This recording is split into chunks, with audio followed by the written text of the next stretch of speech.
অপূর্ব ভাইয়া নিশো ভাইয়ের মধ্যে হয়তো বা আলোচনা হতে পারে। আমি ডেফিনেটলি ওনাদের কাছ থেকে এখন অনেক দূরে। আমার জায়গাটাও ছোটখাটো হলেও আছে, বাট ওটা ওনাদের পর্যায়ে নিতে হলে আমাকে আরো অনেক বেশি কাজ করতে হবে। ওকে, তো ইরফান সাজ্জাদ যতটা নায়িকাদের প্রিয় অভিনেতা লোকে বলে, ততটা জনগণের প্রিয় নায়ক না। কারণ কি? এটা আসলে আমার মনে হয় যে জনপ্রিয়তা ডিপেন্ড করে হচ্ছে একটা সময়ের উপরে।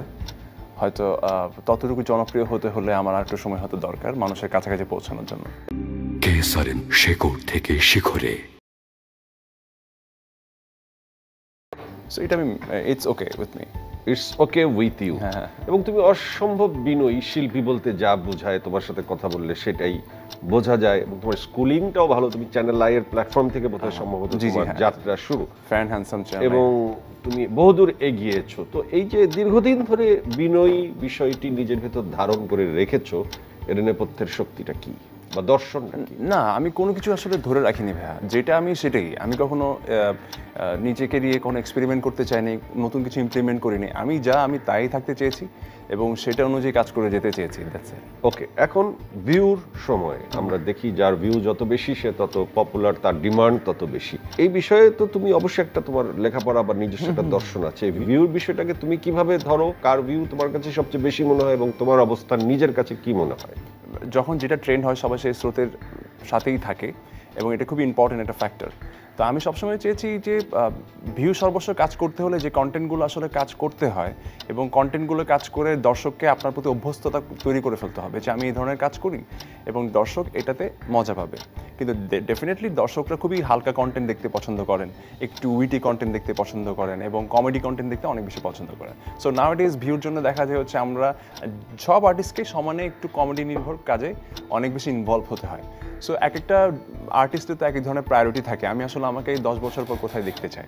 সো আমি আসলে আমাকে 10 বছর পর যেখানে দেখতে চাই সেইটা যদি আমাকে অ্যাচিভ করতে হয় হয়তো বা আমি সব ধরনের কন্টেন্ট করতে পারবো। কিন্তু তুমি যেটা বললে যে ভিউর জন্য কমেডি কন্টেন্ট বা সস্তা কন্টেন্টের উপর মানুষ ঝুঁকে, অভিনেতারা ঝোঁকে, কিন্তু তুমি দেখো যদি এখন বলো যে তোমার সমসাময়িক সহশিল্পী যারা অপূর্ব, নিশো, যাদের ভিউ বেশি, ইভেন তোমারও ভালো ভিউ, তো তোমাদের কিন্তু এত চটুল বা হালকা কিছু না করি অনেক সিরিয়াস কাজ করেও কিন্তু তোমরা ভিউ পাচ্ছ।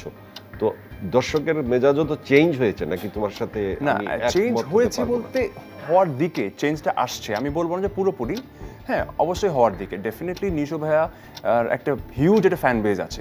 সো এটা ওনার জন্য অ্যাডভান্টেজ। উনি একটা সময় ওই ফ্যান বেজ ক্রিয়েট করার জন্য উনিও কিন্তু যথেষ্ট হালকা কন্টেন্টের কাজ করেছেন। সো ওই ফ্যান বেজটা যখন নিশো ভাইয়ের জন্য এখন মানে ফিক্সড হয়ে আছে, সো নিশো ভাই এখন কিন্তু আবার খুব দুর্দান্ত কিছু কন্টেন্টও কাজ করছে। তার মানে একটা ফ্যান বেজ সে ক্রিয়েট করেছে কমেডি এবং সস্তা কাজ করে, যেটা এখন তাকে ভালো কাজে আমি খুব সস্তার কথা বলবো না, বাট ডেফিনেটলি উনি যেই মাপের অভিনেতা বা যে ধরনের কন্টেন্ট এখন করছেন তার থেকে তো অবশ্যই দুর্বল ছিল অনেক কন্টেন্ট। অপূর্ব, নিশো এবং ইরফান সাজ্জাদের কি পার্থক্য তিনজনের ভিতরে? না, অপূর্ব ভাইয়া নিশো ভাইয়ের মধ্যে হয়তো বা আলোচনা হতে পারে। আমি ডেফিনেটলি ওনাদের কাছ থেকে এখন অনেক দূরে। কি কারণে, কতটুক দূরে, প্রথমত অ্যাচিভ করা প্রয়োজন বলে তুমি মনে করো? আমি মনে করি প্রথমত হচ্ছে এক্সপিরিয়েন্স অনেক বড় একটা বিষয়।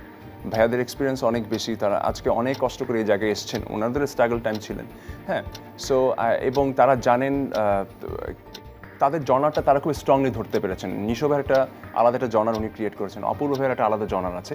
সো আমারও যদি ওই আইডেন্টিটিটা ক্রিয়েট করতে হয়, সো আমারও কিছু সময় আরও দিতে হবে আমাকে, যে আমার এটা আমার আইডেন্টিটি, এটা আমার জনার।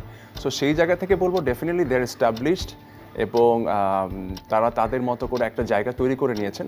সো আমার জায়গাটাও ছোটোখাটো হলেও আছে, বাট ওটা ওনাদের পর্যায়ে নিতে হলে আমাকে আরও অনেক বেশি কাজ করতে হবে। ওকে, তোমাকে কি ধরনের চরিত্রে বেশি ডাকা হয় আর কি ধরনের চরিত্রে ডাক পেলে তুমি বেশি আরো খুশি হবে বা তুমি নিজেকে আরো প্রকাশ করতে পারবে?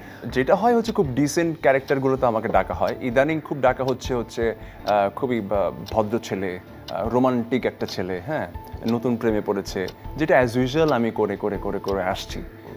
এবং এইটার একটা নির্দিষ্ট প্যাটার্নের বাইরেও কেন জানি ডিরেক্টররা কাজ করতে চান না। আচ্ছা, না কিছু এক্সক্লুসিভ গল্প বা খুব সেফ সাইড খেলতে চাই সবাই, বাট আমি চাই হচ্ছে খুব এক্সট্রাঅর্ডিনারি কোনো কিছুতে আমাকে ডাকুক, যেই সেটা থ্রিলার হতে পারে, সেটা অ্যান্টাগনিস্ট হতে পারে, সেটা হরর হতে পারে। সো আমি এই ধরনের ক্যারেক্টারগুলোর প্রতি আমার অনেক বেশি ফ্যাসিনেশন এবং আমি মনে করি এটা আমার একটা অনেক স্ট্রং জায়গা, যে জায়গাটা এখনও খুব একটা দেখানোর সুযোগ আমি পাই।